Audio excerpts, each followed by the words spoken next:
Hey, my name is PolishLynx. Welcome back to some more Ace Academy. Let's see what's going on in the work camp with Yuuna. Second day, right? When I wake, Yuuna is still cuddled up against me. So good. I smiled at her sleeping form. She looks so peaceful, and the sunlight filtering through the cracks of the tent from her like an angel. Frame her like an angel. I brush a stray hair away from her face, and she blinks her eyes open. She smiles as her gaze fixes on me. Good morning. Morning. She stretches lazily and yawns. Did you sleep well? Oh, come on. I bet it was the best sleep he ever had.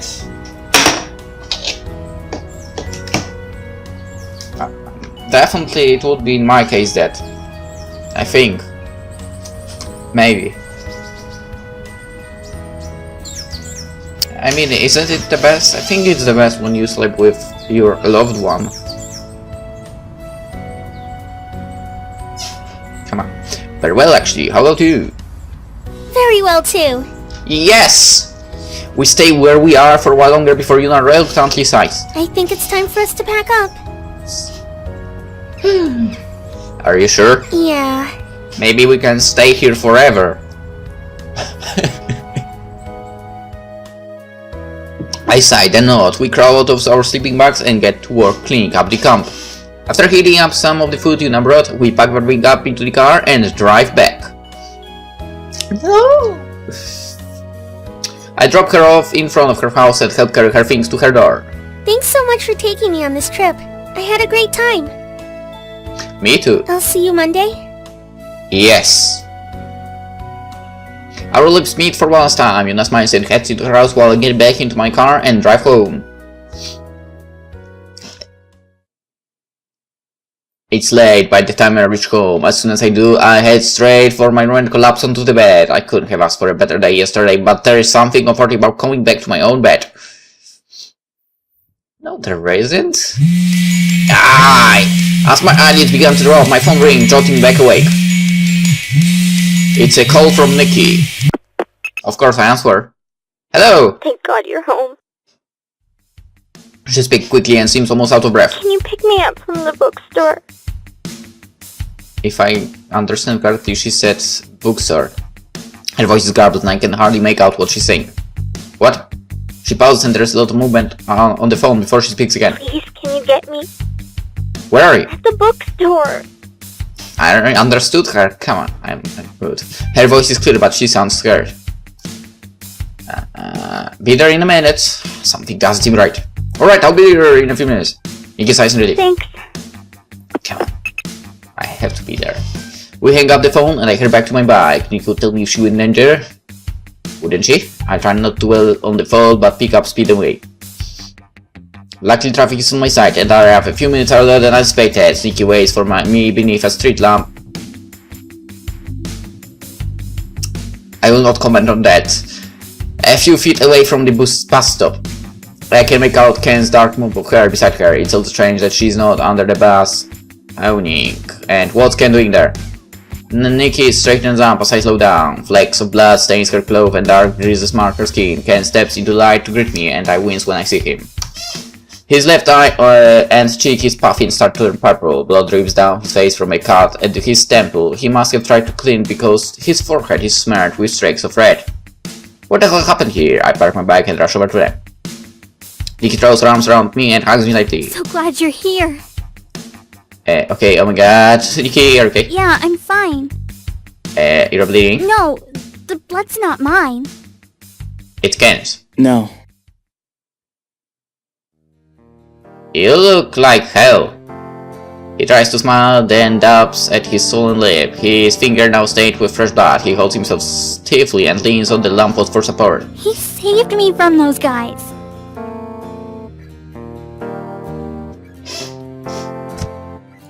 Okay, dude, I shall allow you to be her boyfriend then. Who are the guys? I don't know. There was a group of them. 3, I think, waiting for the bus. And when they showed up, they started saying all these things about me. They were being so gross and creepy, but I tried to ignore them because I figured the bus would be there soon and it wouldn't matter. And then one of the guys tried to put his arm around me. Freaked out. Guess I pushed him and he got really angry. And then the other guy grabbed me and... Okay, my blood runs cold. He what? Did he hit you? Are you hurt? No! Nikki's voice trembles and her eyes glitter with tears. I'm about to pull her back into the pack when Ken slips his hand into hers and squeezes. Ken intervened before anything could have happened. She glanced again, smiling broadly. He came barreling out of the bookstore, screaming at that guy to let me go. And then he punched him right in the face. The guy was super angry, and he and his friends ganged up on him. How did you get your bruises then? She frowned. I tried to stop them from ganging up on Ken. You what? What are you thinking during the fight? You could have been seriously injured. Nikki says her jaw. There was no way I was going to let Ken fight them alone. Especially not when this fight only happened because of me. Oh my god. Okay. I feel like she really is a bit related to me. I'm too stunned by her outburst to reply. Of course, I'm not pleased that she put herself in danger, but a part of me is also proud. But I didn't really need to help. I raise an eyebrow. Ken beat two of them up by himself. The third one had to help them up so they could escape. What? I look skeptically at Ken. I wouldn't say he's scrawny, but he's no muscle man either. What if he is martial arts master? Ken shifts nervously. I think I still make him uncomfortable. I have some experience with martial arts. I knew it! What do you mean, some experience? You're a second dan black belt! He said what? I certainly was not expecting that. You threw yourself in harm's way to protect Nikki. Of course. Ken maintains eye contact and answers with conviction. Nikki blushes. Anyway, I told Ken he should go back inside, but he refused. It's not safe for her to wait alone. I take another look at Ken. Okay, boom. Why not? There is a fire in his eyes I never noticed before. When he looks at Nikki, and that time with Kid trembling in his boots, he looks like someone who's going to move mountains. I meet his eyes a nod. Thanks for being there for her. He blinks surprised but nods back. I only did what anyone would have done. Well... Don't be so modest. You were amazing out there. I like him. He's a good guy. I would allow someone like that to date my sister, if I had one. Ken shrugs awkwardly, then winces in pain. Are you sure okay? For maybe we should take you to the hospital? He shakes his head. I'm fine. Nothing's broken. I look him over. I don't know about that. I told him we should call an ambulance, but he refused. I promise I'm okay. I'm sorry for causing you such trouble. This is one of those odd rhymes in which my bike could fit more people. Come on! Don't you know Desiree? They taught us no more than 2 people on a bike or bad things happen. Do you at least have a ride home? He let me call his brother to come pick him up. We'll wait here with you until he arrives. I appreciate the thought, but I would feel more at ease if you took Nikki home. I insist, offer to walk him back. Don't worry, man, don't worry. Nikki shakes her head. What if they come back? I know my brother will be here in a few minutes. I can afford to wait a few minutes. Me too. I glance at the dimly lit bookstore. Is the bookstore open? Maybe we can wait inside here. There. They're probably in the middle of closing. I'm sure your coworkers will let you back in. They're probably wondering what happened to you anyway. You are there? Cannot. Then that's definitely get you back inside. Realizing he's fighting a losing battle, Ken agrees. Okay. Nikki and I go to support him, but he managed to occupy himself. As we head in the bookstore, his coworkers rush out to help, each asking questions about what happened. Nikki and I sit with Ken as we wait for his brother to arrive. That's an interesting looking bookstore. Nikki fuzzes over Ken and he lets her. As I watch the two of them, I pay close attention to Ken. He's calm, respectful and polite, but most importantly, he makes Nikki smile. I have to, sorry, but... Hey Ken, can I talk to you for a second? He looks up at me with wide eyes, the very same expression that he wore the first time I met him. Sure. I led him to a quiet room behind the shelves, and trust to take care of her. He blinks blankly, or his eyes open wide again. As his face goes pink, he bows at the perfect 90 degrees angle. Of course. Thank you for your trust. You don't have to bow. He returns to an upright position. Sorry. Don't apologize. Sorry. Of course he would do it. I glare at him and he shuts up. This is kind of fun. I think I may actually enjoy this turn of events. Okay, let's go back. Nikki bombards us with questions as we return. What was that all about? Why wasn't I invited? Why did Ken bow? Yeah, Ken, why did you bow? I grinned devilishly at him, daring him to answer. Oh, it's because he's, my senpai? Nikki stares at me blankly, then shifts her attention to me. What did you do? Something crazy, but something you will definitely like. Nothing at all. Isn't it right, Ken? Of course. Nikki bows, but I can see the trace of smile. I guess she's glad we're finally getting along. A few months later, Ken's brother shows up. He convinces Ken to go to the hospital and thanks us for our help. With Ken safe, we head home. Nikki lets out a huge breath when we step in the living room. Her face is unusually serious. She hangs her head and stares at her feet. I'm so sorry. Why? If I hadn't gone to visit Ken, I wouldn't have lost track of time and stayed out so late. And then I wouldn't have gotten into this mess and made everyone worry. Nikki, what happened wasn't your fault. She glanced up at me. But if I... No, this is your fault! What happened is the fault of those guys, and if I ever find out who they are, I'm going to finish what Ken started. He smiles weakly and nods. I think I'll go take a shower. Sure. As soon as he goes upstairs, Kaito pops his head out of the kitchen. Is Nikki gone? Correct. He pauses and gives me another look. Did something happen? I tell Kaito about the incident, but I don't want him to needlessly worry. He looks like he has something else on his mind. It's fine. What's up? I heard back from the PI. What did he say? Ezra Wilson. The drunk driver. Yeah. What do you really know about him? He and Dad used to work together at Midori Energy. They were on every project together, and he used to come to the house all the time while we were growing up. I thought he and Dad were friends. Okay. I wouldn't say that's a stupid thing to think, basically, but it is a stupid thing to think. Because no matter how you look at it, finding friendships at work is not really something you do. At least that's my opinion. Also, that's not something you look for when it comes to relationships. Not at work, man. Not at work. Because it can lead to very bad outcomes. And even if I say friends and so on, but I think that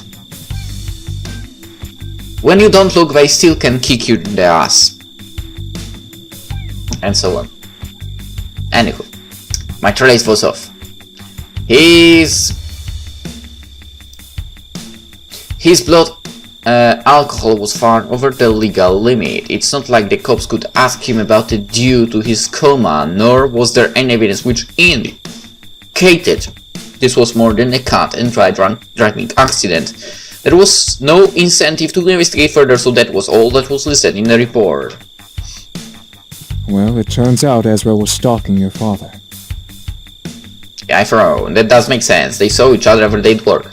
Why? The PI read about a huge fire at Midori Energy the week before your parents' accident. He spoke to a few people and found out that the fire destroyed important documents which contained all the research from Midori's latest project. I racked my brain. I think I've been hearing something about the fire. The documents which were destroyed was your father's and Ezra's research. That's research. I just recall that right before the accident, he seemed a little more worried than usual, but otherwise didn't give any indication that something was amiss. Shouldn't he be devastated by something like losing years of research? No, if that research was in the house. Or something like that. Was he trying to protect me or was something else going on? Ezra didn't take the loss well.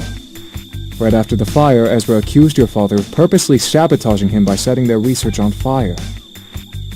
That bitch. That wouldn't do that. It was his research too. Right. It didn't make sense. Nobody believed him and they chalked up his breakdown to stress. But he wouldn't let it go. He accosted your father many times at work demanding answers. It got so bad that he was assigned a leave of absence by the company. On the day of the accident, your parents had lunch at a cafe. And Nicky called them for asking right, yes. Yeah, I remember. The PI asked the wait staff if they remembered seeing your parents there, and they did. Ezra too. He was there. Yeah, he'd followed them there and was already clearly intoxicated. He demanded that they pay him all the money he would have made upon completion of the project. And he said your father owed him. Now that's such a pile of bullcrap here. What if it was Ezra or whatever his shitty name is that he did that? Actually. I mean, yeah, I would say that's more probable. Obviously, your father refused and continually maintained his innocence. Ezra became so disruptive, the manager had to forcibly remove him from the cafe. Why won't you finish your sentence? Your parents seemed shaken but tried to finish their meals as if nothing happened. That's when they received the call from Nikki. And I guess Ezra tried to tail them but ended up running them off the road. Kaito knows, looking more grim than ever. Something doesn't hold up. What research is important enough to kill over? And if Ezra was driven to madness after losing his life's war, why was Dad barely affected? Then there's the convenient timing of Akira's copycat core. How much time has passed since the accident? Since the fire? Enough for the company to piece together just enough of the research to turn a profit. Uncle Kaito. He looks at me. I think the research that killed Dad has to do with my core. Yes, days, then no solely. You might be right. Wasn't there an encrypted piece that Valerie wasn't able to unlock? Maybe that can help make sense of all of this. I need to take another look at it. I need to go look at my core. And Kaito doesn't try to stop me. You do what you need to do. Just be safe! Thanks, Uncle Kaito. For the second time today, I race to the garage and hop back on my bike, then drive to Ace. The campus feels even more empty than usual, even though it's after hours. I have no trouble sweeping to the hangar. All is quiet except for the sound of my footsteps. I cannot get to Eagle fast enough. As soon as I do, I plop down at the terminal and boot up the computer. I follow the instructions Valerie left for me, and I'm greeted by the password CompT screen she showed me earlier. She said there was a hint there. Let's see what it says! The screen is a scrambled mess of words with no rhyme or reason to them. I read through a couple of times, making sure my eyes don't skip any words. Most of these words mean nothing to me, but a select few stand out. Cricket, Moo, Sir Hopsalot. Those were childhood nicknames that gave me. Each one of them has a story, but none of them were very long-lived. The ultimate nickname that stuck with me for an embarrassingly long time was Meatball, because when I was born my cheeks were big and round like meatballs. Dad's favorite story to tell was the time I started school. The teacher called Arthur for roll call, and I said send, so she marked me absent. After she'd gone through the list of names, I said she didn't call mine. She asked if my name was Arthur, and I responded with no, my name is Meatball.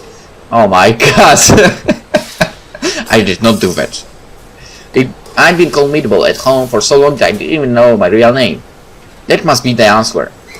I apprehensively type in Meatball into a password prompt. My finger hovers over the enter key before pressing it. The prompt disappears and the video pops up on the screen. My breath catches in my throat as Dan looks straight to the camera. There are dark circles under his eyes and twirl lines around his mouth. His hair sticks up at odd angles and his clothes are smudged with dirt and oil. He nods the recording light is on and tries to wake himself up, but a bit before giving me a weak smile. The fact that you are watching this now means something must have gone wrong.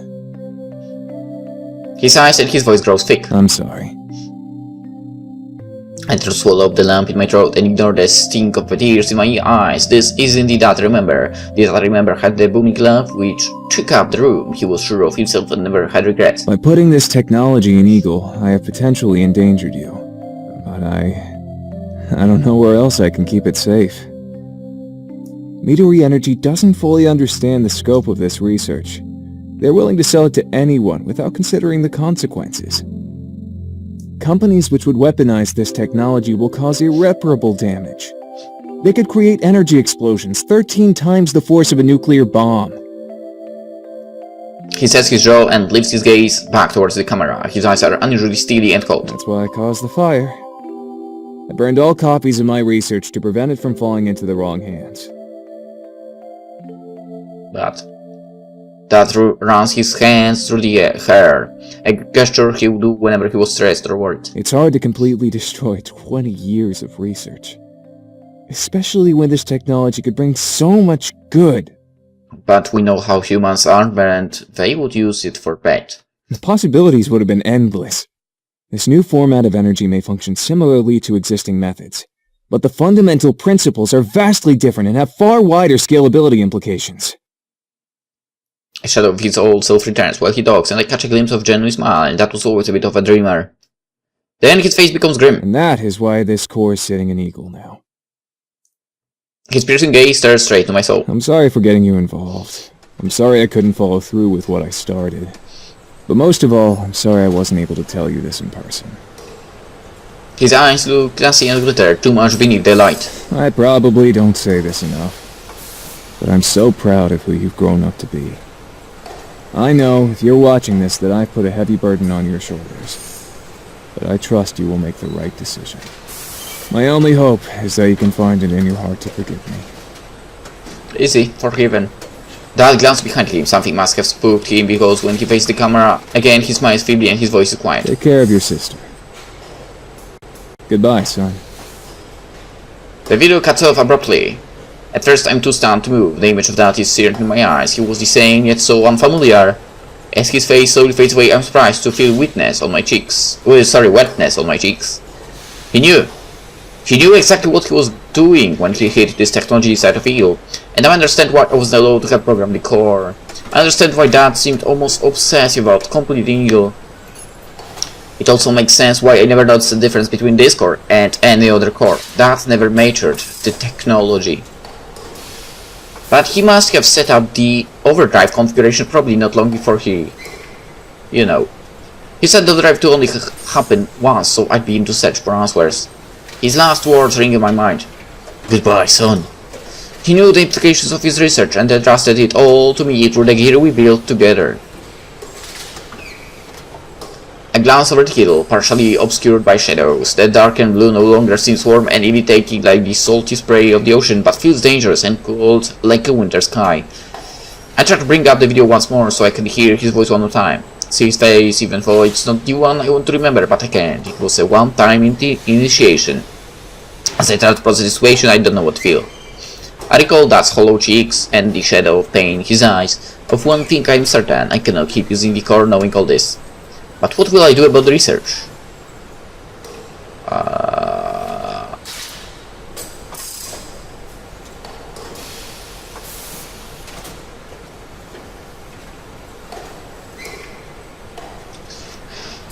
Well, technically...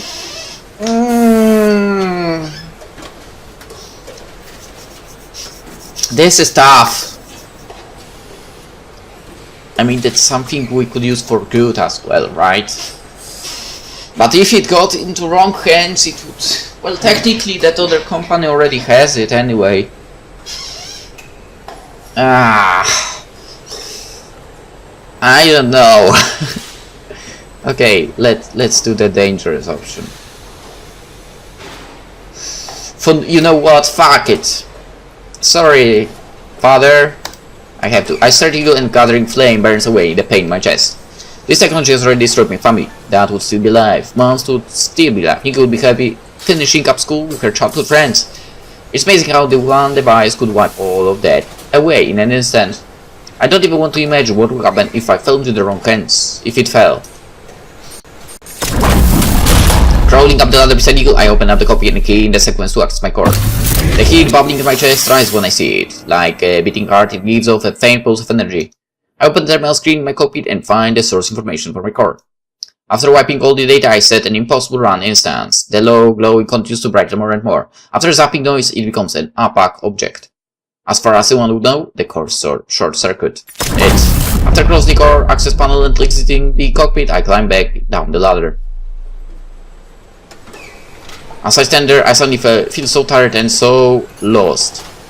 Without thinking, I pull out my phone and dial the first name that comes to mind. Hey, I didn't expect to hear from you so soon. Yuuna, can we meet? Worry enters her voice. Yes, of course. What's wrong?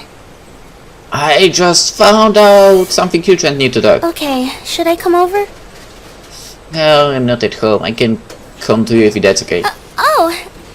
Sure. Thanks, I'll be there soon. We hang up, and as if an ace, I make it to Yuuna's house. I hear barking on the other side of the door, and Yuuna ushers me in before Mochi can escape. As we sit on the couch, she frowns. Are you okay? Mochi leaps onto the couch and places a paw on my leg. I absent-mindedly pat his head. Think so. Looking around the familiar-looking living room, I once again note the immaculate cleanliness of the place. Are your parents back? She gets correct. They're coming back tomorrow. Right at the start of exams, huh? As if I won't be stressed enough. I thought you didn't like being in this big house alone. Not usually, but now that I have Mochi. I feel a strong tug in my laps as Mochi bites my jacket. Mochi! No! Yuuna scoops up the little puppy and puts him on the floor. He whines, then scampers under the couch when Yuuna continues to chastise him. Yuuna, I have to tell you something. She answers absent-mindedly as she tries to coax Mochi out from under the couch. My car is gone. She shoots straight up, her eyes wide in alarm. Did someone attack your gear? No, nothing like that. Well, technically I did myself. Then what happened? I fill her in on everything I learned. She listens attentively to my jumbled mess of a story and only speaks once I'm finished. So you did this? Yep. Suddenly her arms wrap around me. What? She squeezes me even tighter and lays her head on my chest. Her touch dissolves, the dame holding back my emotions, and all the pain and fear and confusion threatens to burst.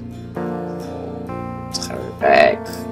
Of course, can't pull away, are you shitting me? As my thoughts and motions swirl without abandon, I cling onto my only thread of stability and hold Yuuna just as tightly.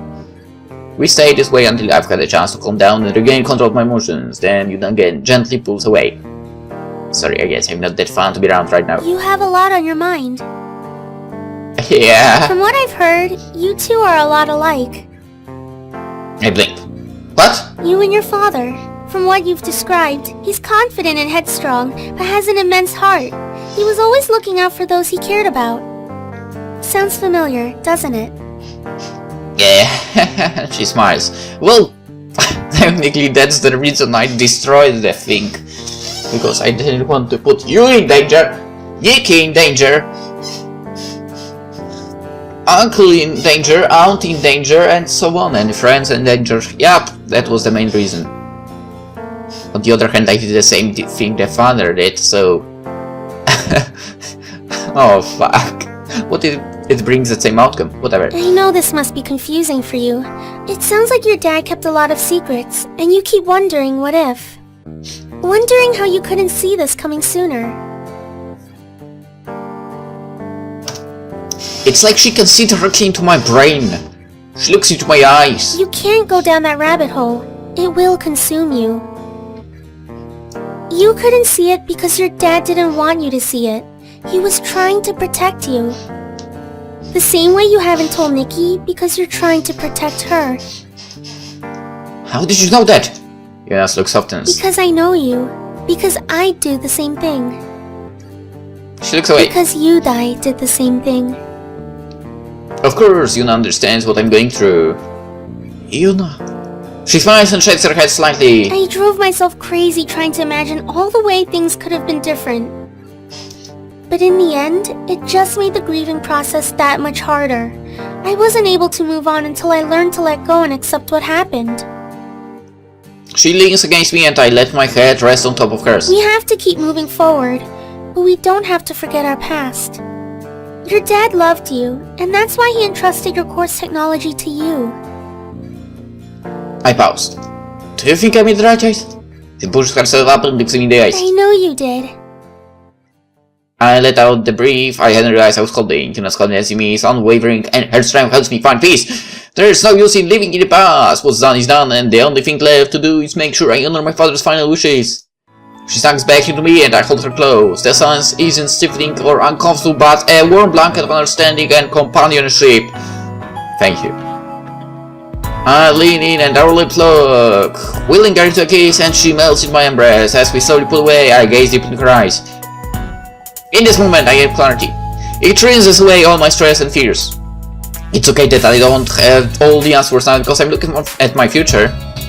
And it's just beautiful!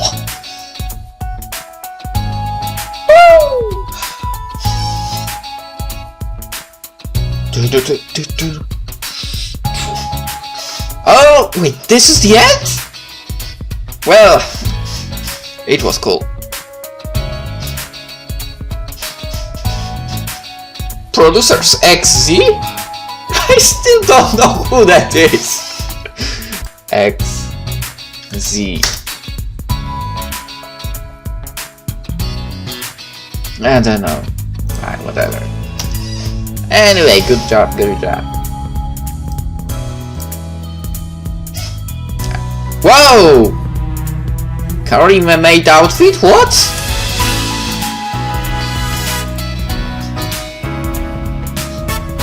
Okay, that was a lovely game, I've got to admit. I was thinking about skipping other routes, to be honest, because I enjoyed Yuuna and Yuuna's route so much. And basically I really liked her. But we'll go through all of them. Because I just can't leave it unchecked. It needs to be done. Okay. It needs to be done. Whoa. Hopefully I did not mess up there or anything, because for a second I minimalized the game. Okay, Pixel Fighters level 3. Oh, that's Kickstarter or Indiegogo thing you did, right? I think they did. I mean, at least what's happening now for Pixel Fight Inc. As they are doing a Kickstarter for new game. Crystalline, right? I think that's what it's called. Crystalline. Well, something in those words. Or did they already release it? I don't even remember. God damn it. Let's quickly check. Oh, it's already... Oh, okay. Early access game. Got it. Thank you for playing Case. We hope you enjoyed it. We love to hear and incorporate player feedback into future projects, so please feel free to let us know your thoughts as the discussion boards or in a Steam review. With that formality out of the way, phew, what a ride it's been for our original supports. Thank you so much for sticking with us. For new players, welcome to the Pixel Fight family. Thank you. With the adventure phase stops here for now. Pixel Fight is always exploring new options. Please feel free to check out what we're up to at pixelfight.com. I'm pretty sure I have that bookmarked already. Yep, I have it. Oh yeah. Thanks again. I actually have a rather nice... Okay. I'm pretty sure you've heard this. It's a video that literally started immediately after I got onto their homepage. I think it's a trailer for the new game. So yeah, Crystalline, as I said. Yeah, thanks again, finally. Thank you for making the game. That's a great game. I'm very thankful that I was, well, basically gifted. I was waiting to buy it for so long, and it was discounted a lot of times, but I've never, like, got into... Oh, still here? There is nothing else! Go home! No, this isn't a Marvel movie where you get a special hidden teaser. I won't believe you. I'm still here. I get the feeling I just set an expectation that we will have something after all this text. Look, I got nothing, so stop trying, okay? I'm not moving my ass from here. Just press escape or right-click that mouse button. And be on your merry way. Nope. I'm pressing enter. Go on. Really? Still here? Okay, maybe I might have something to share. I knew it! Are you ready? Here goes! Ace Academy Supernova! Sorry, that's not actually a thing. What? So I would say that mock review somehow ended up looking pretty cool. Oh! For real, sis, we are excited about the next visual novel currently open. Check out pixelpaint.com for details. I was here already. I know about it. Thanks again for playing. Goodbye. I'm still not moving my ass out of here. Goodbye. The game ends here. For real? Are you sure? Because the game ends here for real? Hold on, Pixel Fate! Huh? Did you really just end the game like that? Yes? No! Not acceptable! You're sorry! Ace is a craft on the project, but we need our masking memory surface! Actually, they ended up almost twice as long! Then the initial plan, we stretched out as long as we could. So, if you had more resources, I could have had a longer game? Indeed, as an indie team, you're supported with dark impact scope of projects, including future ones. Alright, I'm moderately interested. How do I help? Please feel free to check us out on Patreon. Alternatively, we will be crowdfunding our next project in the near future. Please consider pledging then. Okay, thanks for the info. No problem, Arthur. Thanks for your consideration and understanding. Have a great day! Okay. Now I'd say this is the end. As we can't continue at all. Okay, extras. Let's check the extras. And I'm interested in gallery actually. Okay, one picture here, one here. The cockpit. A lot of pictures. Oh, those guys. Okay, so Max. Alright, I don't know what's locked in here or what might be in here actually. I guess we'll find out sooner or later. Hopefully. Okay, here we have Ken and Nikki from the beach trip. Nikki alone, Nikki here. Something happened here, so but maybe I'll be able to unlock it. We'll see. With Kaori, that was a cute moment to be honest. And I think that's the moment I like kinda wanted to go her route, but it was not enough. That was also a cute moment when we went to that, well, after school place. Don't remember how it was called. Okay, in the library with Mayu, Valerie. That's Valerie, right? Yeah, that's Valerie when she spotted us, I think. So yeah. That will be problematic to make screenshots of to the gallery in my collection actually later. Because I have shit collection of screenshots of... I basically screenshot all the CGs. Don't know why, I just like that. Okay, and Yuuna basically unlocked full thing. Okay, we meet her in the bus. Oh cool. We drive her home. No, that was home? I think we drove her home there. From the campus her here. Well, it was a cool moment after her first like actual date.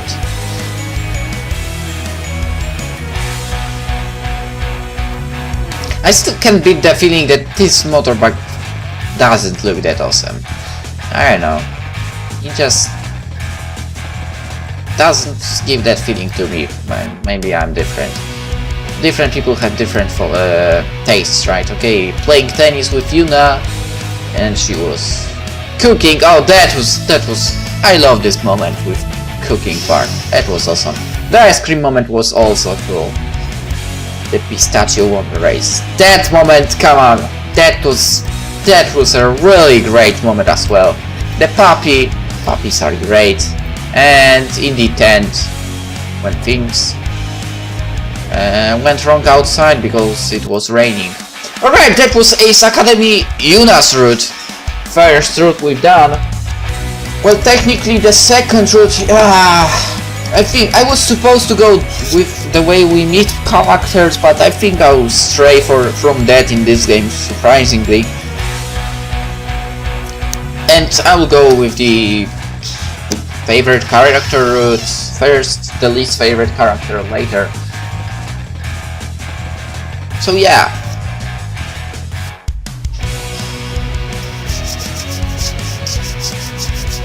Alright, yeah, well, it's the end. Now, I'm seriously ending it, even though I do talk sometimes a lot and it doesn't make any sense. And it does happen right now, so, well, whatever. Let's end it here. Tomorrow I will start recording the next route, in which we'll surely be skipping a lot, so... yeah. Hope you enjoyed Yuuna's route. Best girl of Ace Academy in my eyes, and hope to see you in the next episode tomorrow. See you then. Bye bye.